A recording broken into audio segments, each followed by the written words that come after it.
Take two with Katie Pickens. Take two. Here we are. Here we are. In beautiful Long Island City, Queens. And an LIC, as they say. Yeah, no one says that.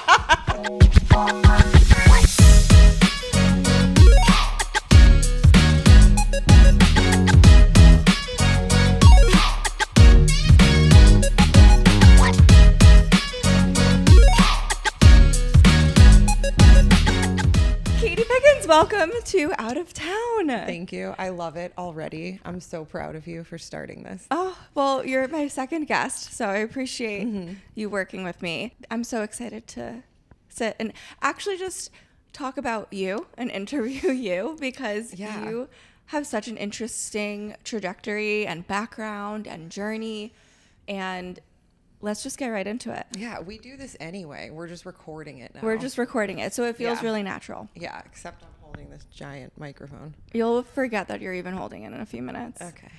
So as we mentioned, we are in Long Island City at the Revel Hotel, and we're here because Katie is working on a special secret project. So mysterious. I know.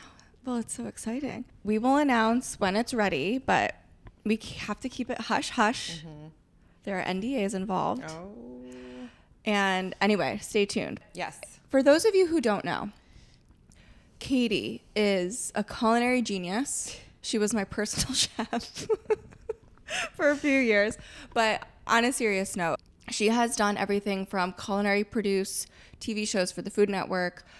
You were with Eater as their... I hosted a show for them. What was the show called? It was called How to Make It. How to Make It for Eater. You've been interviewed by some publications talking about your culinary background. Started as a line cook. I'm forever a line cook. Forever a line cook. There's really nothing that you can't do in the culinary space, in my mind. You can do it for entertainment. You can produce shows. You can write cookbooks. You can be behind the scenes. But then you can also be behind the scenes, of course. But you can host. You've worked in kitchens. You've worked huge events for 700 people. There's really nothing you haven't done, and it's crazy for someone so young. When you put it that way, it's strange to hear all those things spoken, or like when I read my resume. Yeah, you know, like it's kind of wild because I've never really paused to reflect on how far I've come. Yeah. I'm always forward thinking. What can I be doing? What's next? I just keep going, and I don't recognize necessarily all the things that I have done until we're talking about it. It's really impressive, and it speaks to the kind of person you are and your work ethic. But I want to go back to the beginning a little bit. So you're from Cleveland. Lakewood, Cleveland. And was culinary arts something that you were always interested in pursuing? Always. It was never even a question. For as early as I can remember, I mean, by high school even, I knew that that's what I would do with my life. Did you take any classes? I'm just remembering back in my high school days, there were some cooking classes that were offered. Did you take? I did. You did? Yeah, I took all of them. But I mean, by then, I started in restaurants when I was 15. That's so young. I was taking cooking classes, but I was working in restaurants, which was like the real exposure. It was like shock at first. Like, oh my God, this is what this is like. But then it very quickly clicked with me. It felt natural. So it was daunting at first, but of course, any job as a 14, 15-year-old kid, that's going to be scary. I remember my first job, well, that's not true, but one of my first jobs was in a restaurant in the front of house. Oh, I've never worked front of the house. I started as a dishwasher. Oh my God. And then a prep cook, because that's like a natural kind of thing. And then right on the line. I mean, there's no other way than to just get in there. And correct me if I'm wrong, but the launching pad to your career as it is today, it started when you were working at Lola, right? Yes. So for those of you who aren't familiar, Lola was a fine dining restaurant in Cleveland by Chef Michael Symon, my current boss, Katie's former boss. And we love him. Hi, Michael, if you're watching. And we're going to tell him to watch. Yeah. And that was the beginning of it all, because you worked under him for what, 17 years? 17 years in total, but in many different capacities. Correct. I had worked in a lot of fine dining restaurants in Cleveland. And then when I started at Lola, I come in, I'm 22. I had all this experience, or so I thought. And they were like, no, you're going to start at the bottom like everybody else. I came into an environment that was very, very intense, very, very high standards. At the time, this was like back in the day, like original Lola crew of opening. We had great talent, and it was just this really intense environment that was really appropriate at the time for me and where I was at. At the time, Lola was known in the space, especially in Cleveland, and I mean nationally as well. Right. People wanted to work there. Were you, and learn from Michael too. I mean, if you were trying to do anything as a cook, you were working there, trying to work there. Trying to work there. Like that was kind of like the pinnacle. Yeah. Mm-hmm. Right? So coming into that job, were you shitting bricks? What was going on? Or did you feel like, yes, I deserve this and I'm ready for it? No, I still don't feel that way. No, I came in not knowing what to expect. Mm-hmm. I came in for an interview. I got Who interviewed you? The chef at the time, Frank Rogers. Then they had me come back to work service as like a second interview. Like, oh, here's a menu. Just work a station and try to make it through dinner service, which I did. And then... How did that feel? Do you remember how that felt? It was intense, but it felt right. It felt like I needed to be pushing myself at that moment, and I knew I was kind of turning a corner. I was on a whole different level, trying to fit into this place. I was also the only girl for about a year in a restaurant full of guys. Shocking. It was intense, but it was good. Like, I was like, okay, I'm ready for this. Okay. I can handle it. I'll get there. That's your ethos through life. I can handle it. Yeah. You do just handle things and make it happen. I mean, you're like a magician. Truly, it was about the food though. Okay. When you have that distinction, you're able to separate out ego from why you're doing this in the first place. Mm-hmm. And for me, it's always been about the food, first and foremost, cooking for people, bringing those feelings. I always talk about that movie Ratatouille in the end, like that is why I do it. When there's no ego involved, things become a lot simpler. Making it in an environment like that, surviving in an environment like that, kind of simplifies, because I was there to learn and absorb everything I could.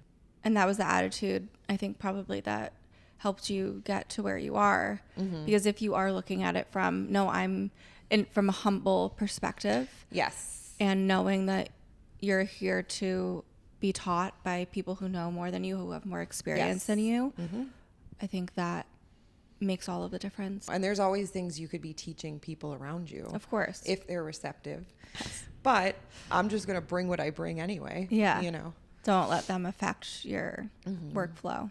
How long did you work in the kitchen before your role with Michael started to transition? Yeah, and that was a progression. So I was like fully on the line at Lola for 7 years total, like in that restaurant, living there. Mm-hmm. I mean, living there. So I kind of moved up quickly because I had a little bit of experience. I caught on quickly, whatever. And then eventually was a sous chef there, one of a few sous chefs. And then right around that time, this is probably year 5 or 6, Michael was winning James Beard Awards, Best New Chef, and then eventually Iron Chef. He became an Iron Chef. So things were blowing up. He was needing to spend a lot more time in New York because that's where everything was being filmed. And my job, first as culinary assistant, was created out of necessity. So I started going on Iron Chef with them while still running the restaurant. So what does that look like? Oh my gosh.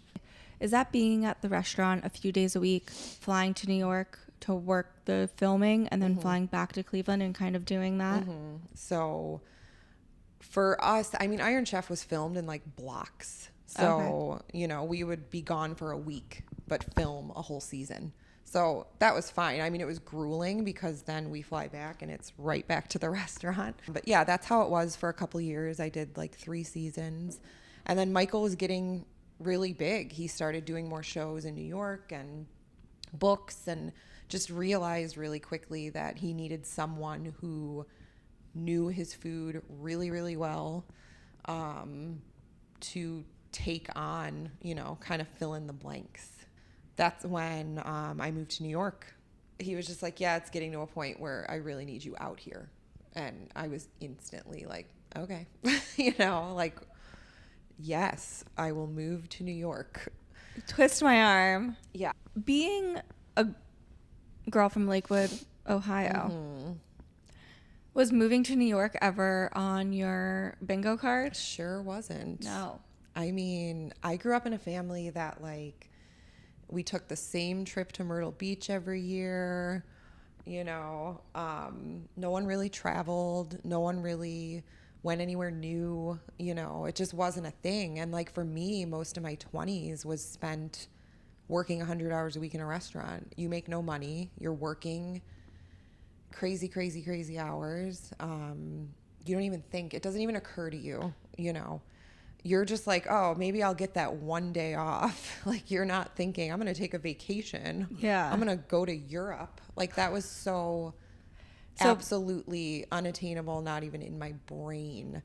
So moving to New York was a huge, huge, huge deal. And at the time, he had just gotten the show The Chew, which was on ABC, like daytime major network show, filmed in New York.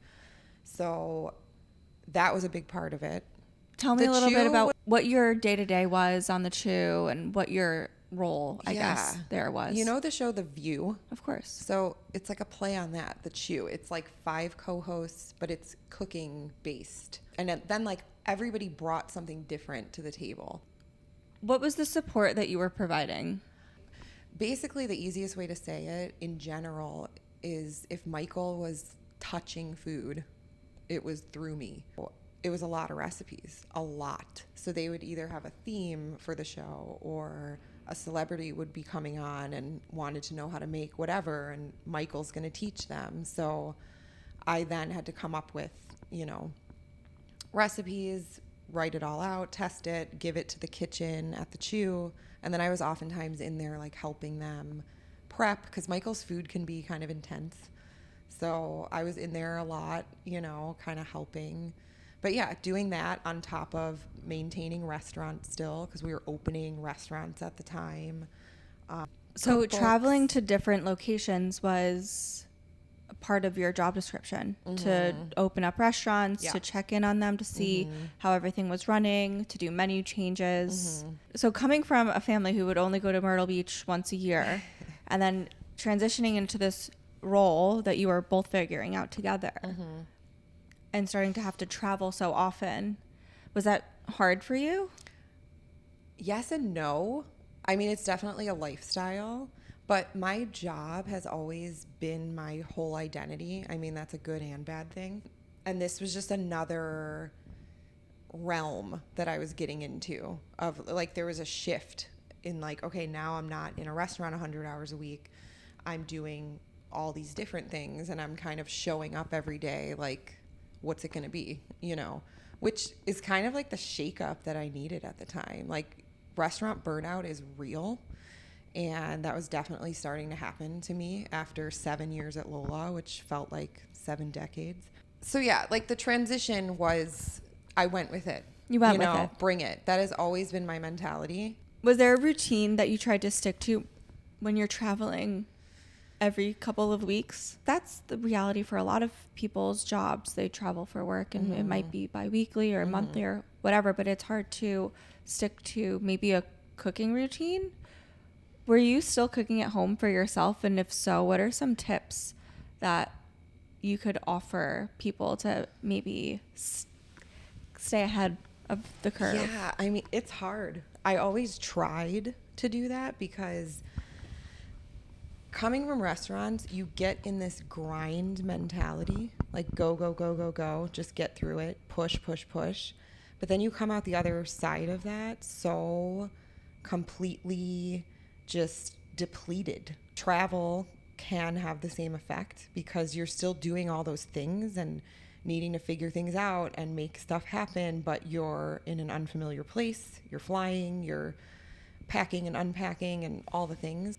I started to make it a priority to like cook for myself as often as I could. So even if I was just home for 2 days, I was trying to cook for myself, like simple things, because in my brain, that was like me making myself a priority.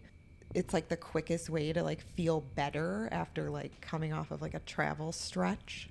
It's a form of self-care for you. I've seen, especially when you need that time to disconnect. That's how I see you. Like coming home from a trip is baking and making a really beautiful salad.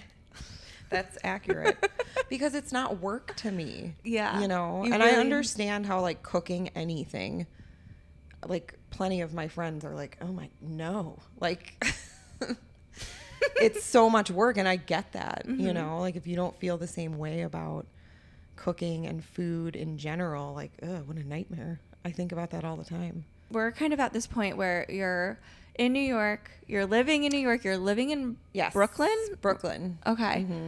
And now this whole other world of opportunity. My life's about to blow up. It changed overnight almost. Yeah, it felt that way. I mean, here's the thing. I was a young cook, like so serious about the restaurant business and like my whole identity as a cook, like it just kind of meshed with who I was as a person. And now I'm living in New York City, like the food mecca. You know what I mean? Like that is a big deal. So of course, on my own, I was like, how can I utilize my time here? What can I be doing? I had met a bunch of Food Network people doing Iron Chef. So when they found out I moved to the city, they were like, oh my gosh, like we need good cooks to like do these in-house like private events. So like I started working for Food Network on the side. And then that eventually turned into working on shows, food styling, and then eventually producing shows, which I really, really enjoy. There's just things that are available to you as a cook in New York that don't exist elsewhere. There's so many jobs food adjacent, if that makes sense. So you're involved with Food Network, but how did you get connected with Eater and become the host of that show? So a person I had met on Iron Chef, Cliff, he worked at Food Network at the time, and we met when I was there doing Iron Chef. And all these years later, he left Food Network and was working for Vox, which Eater. Eater's under the Vox umbrella. And he had this idea for a show called How to Make It, where someone travels around the country and gets into jobs that are kind of related to the restaurant business. They needed a host, and he, out of nowhere, is like, I have the perfect person. So I came in for a screen test in Chinatown on Canal Street. It was like the old Lucky Peach studio, David Chang's studio, and did a screen test with him in front of like all these network people, because they were kind of watching me on camera and deciding if they were going to give this show to me. And they did. So it was me and like 2 cameras and a producer, and we did like 3 seasons. And where did you travel? Tell me. All over the country. Tell me some of the most memorable episodes in your opinion. Oh my gosh. Or locations. One of them was, we were in Illinois. Yeah, Illinois. Met this fisherman at like 4 a.m. at like the parking lot of a Holiday Inn. Super seedy, because he had a secret fishing spot that he was taking us to for the show. We went out on this fishing boat, and it was like the show was on like some invasive species of fish, and can it be sustainable? Can you cook with it? Whatever. It was just so, I was like, here I am in the middle of nowhere, 5 a.m, out on this fishing boat, like soaking wet, freezing, not dressed appropriately at all. I really enjoyed that show so much. Just like the process of it, meeting people who are so passionate about their craft, and I'm like coming into their world and they're showing me how it's done, you know. And it was oftentimes in like the middle of nowhere places. I guess that was going to be my next question. It was in these hotspot cities that you were traveling to? Some of them were. Okay. Like we did an episode in California olive oil. So we were on this gigantic olive ranch there. It was gorgeous and rolling hills, and you're there in the early morning, and it's like, this is my life. We went to Vermont to Jasper Hill Creamery. They have like a huge underground cheese cave. So I got to like milk cows and make cheese and, you know, pretend like Sounds like a dream for Vermont. Yeah. I guess my question would be, did that start to shift your perspective on what was possible in the realm of travel? Because you were doing it so much, Yes. and it made it a bit more accessible to you to do on your free time? Accessible is the right word. I was just like, okay, this isn't a big deal. Like, I can do this, you know, like I want to do this. It really, travel became such a huge part of my life, and I didn't want to go back from that. Since then, I really haven't gone back in the way that I think about travel. Like, it's really important to me. Just the exposure to different cultures, to different people, different environments, like all of it, the whole thing. Even from a culinary perspective, I think it's important for you, from what I've seen, to try new things.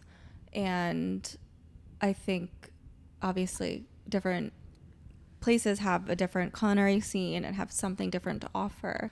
When you're on the road, is it a priority of yours to try something specific to that area? Of course, yes. I actually plan trips around food destinations. Really? Like, if I'm booking a trip and it's like, you know how in the beginning it's like a little overwhelming. You're like, okay, I bought the flight.